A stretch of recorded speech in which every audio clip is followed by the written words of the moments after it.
ఆ, నీతో ఒక విషయం మాట్లాడాలమ్మా. చెప్పు శివా. నేను ఇంకా కాఫీ షాప్ మానేద్దాం అనుకుంటున్నానమ్మా. ఉమ్, అంటే ఏదైనా స్టూడియోలో జాయిన్ అవుదాం అనుకుంటున్నానమ్మా. వర్క్ వస్తుంది కదా. సరే, అక్కడ ఎంత ఇస్తారు? చెప్పలేనమ్మా, ఎక్కడికన్నా తక్కువే ఇవ్వచ్చు. ఈవెంట్స్ వస్తే ఎక్కువ వస్తుంది, కానీ స్టార్టింగ్ ఈవెంట్స్ అంటే ఎవరు తీసుకెళ్ళరు కదమ్మా. అర్థమైంది. ఇక్కడంటే పని ఎక్కువ, టైం టు టైం వెళ్ళి రావాలి, ఫ్రెండ్స్తో తిరగడానికి అవ్వదు కదా. అదే స్టూడియో అనుకో, ఎప్పుడు కావాలంటే అప్పుడు వెళ్ళి వస్తావు బేవర్సోళ్ళలాగా. నేనే మాట్లాడతాను, నువ్వే అర్థం చేసుకుంటున్నావు.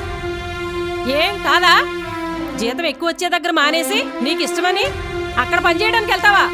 నేను ఎలా ఒప్పుకుంటాను అనుకున్నావు? అదేంటమ్మా అలా అంటావు? అన్నయ్యకి ఫోటోగ్రఫీ అంటే ఇష్టమని నీకు తెలుసు కదా. నోరు మూసుకో. నేను చెప్పిందే ఇక్కడ వినాలి. కాముగా కాఫీ షాప్కి వెళ్ళు, అంతే, మరో మాట లేదు. నా లైఫ్ నా ఇష్టం. ఇన్ని రోజులు ఇష్టే బతికాను, ఇక నా వల్ల కాదు. బాధ్యతలు మోయాలంటే బాధ్యతలు మోయాలి. కొడుకు నా కూలి ఉన్నా.